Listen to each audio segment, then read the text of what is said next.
Have you ever stayed in a hotel that felt wrong the moment you stepped inside? Not dirty, not broken, just wrong. Story time. Imagine arriving late at night after a long drive, exhausted and desperate for sleep. You check into an old hotel standing alone on the edge of a forgotten town. The building looks ancient, its faded walls stained by decades of rain and neglect. The receptionist barely makes eye contact as she hands you a key. Her hand trembles. Before you leave, she quietly says, "If possible, don't leave your room after midnight."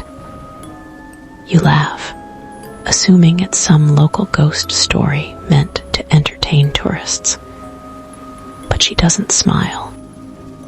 She simply watches as you walk away toward room 873. The hallway leading to your room feels strangely silent. There are no voices behind doors, no televisions playing, no footsteps echoing through the corridor. The silence is so complete that even your own breathing seems loud. Room 873 sits at the very end of the hallway, isolated from every other room. Inside, everything appears normal.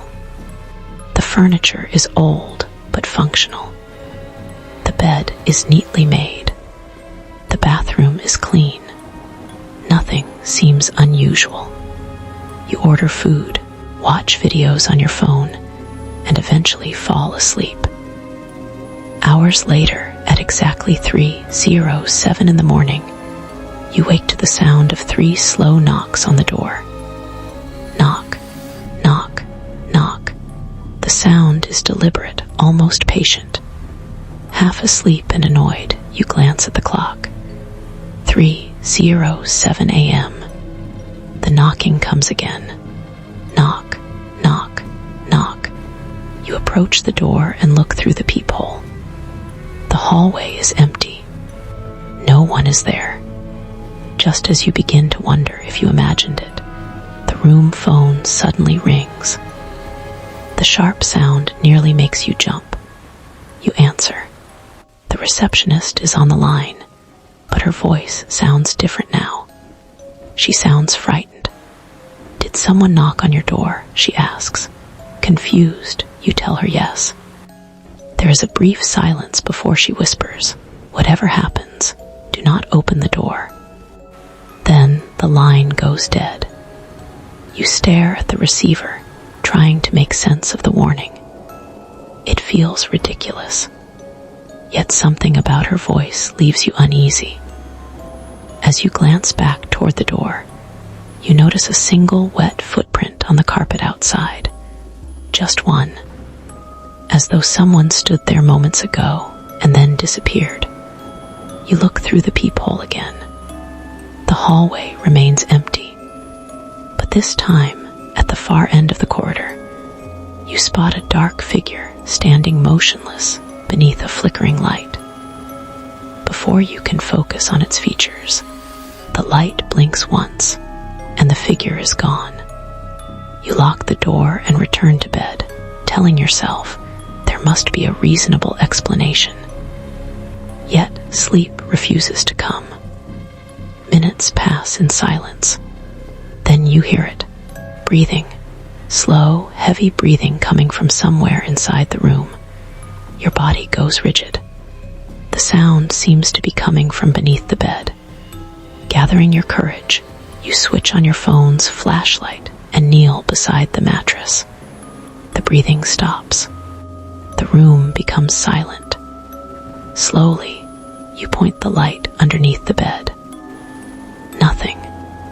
The space is completely empty. Relieved, you stand up, only to notice muddy footprints leading across the floor toward the bathroom. Footprints that were not there seconds ago. The bathroom door is closed. You clearly remember leaving it open. Before your eyes, the handle begins to turn. The door creaks open by itself. No one one is inside, but written across the bathroom mirror is a message. 4 simple words written in a dark substance resembling dried blood. You open the door. Your heart pounds. You never open the door. At least, you don't think you did. Desperate for answers, you rush downstairs to the lobby. What you find is even more disturbing. The reception desk is empty. The receptionist is gone. The entire hotel seems abandoned. Sitting on the counter is an old newspaper. The front page headline immediately catches your attention. It reports a devastating hotel fire that killed 37 people. The date on the article is 1987.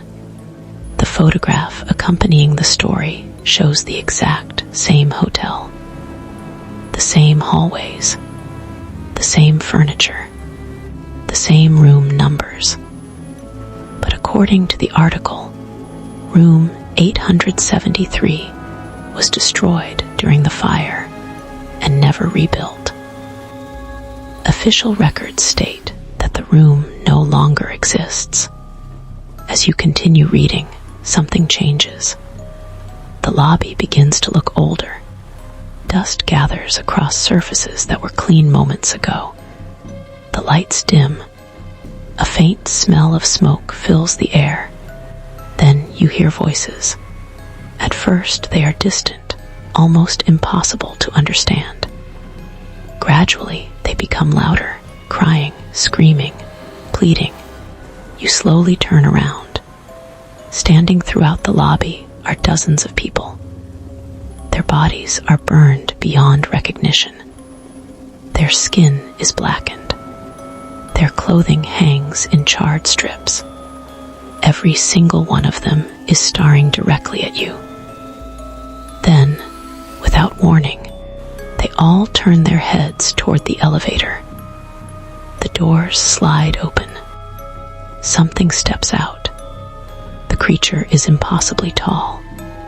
Its head nearly touches the ceiling. Its limbs are unnaturally long, and its face stretches into a smile that no human should possess. Panic takes over. You run.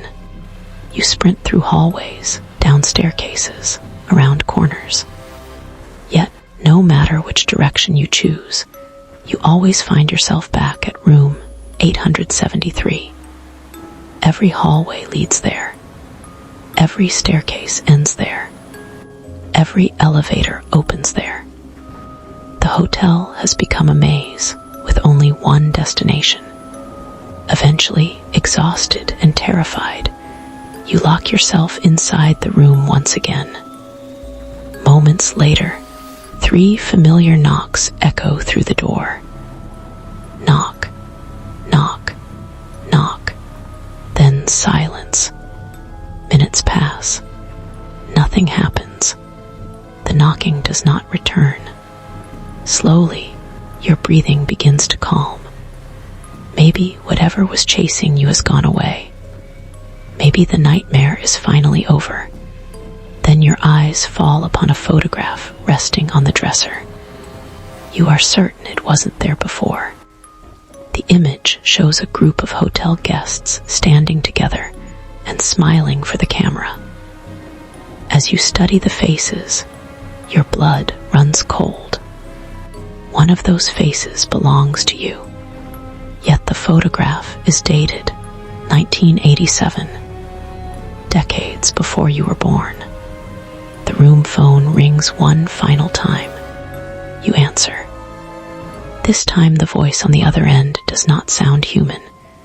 It is deep, distorted, and impossibly old. "Thank you for replacing him," it says. Confused and terrified, you ask, "Replacing who?" The voice responds, "The last guest." The line disconnects. At that exact moment, the door unlocks by itself. The room temperature plummets. A freezing breath touches the back of your neck. Then a whisper emerges from the darkness behind you. "So you're staying in room 873 now. The following morning, police respond to reports of strange activity at the hotel. They discover an abandoned car in the parking lot and luggage left, untouched, inside a guest room. The owner of those belongings is nowhere to be found. According to hotel records, no guest was ever assigned to room 873 because room 873 does not exist. Yet, employees continue to report a chilling phenomenon.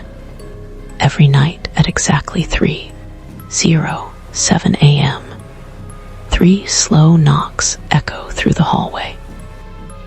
And anyone brave enough to look through the peephole claims to see the same thing. A terrified man standing outside the door, begging to be let in. His name is Mark. And after all these years, he is still trying to escape room 873.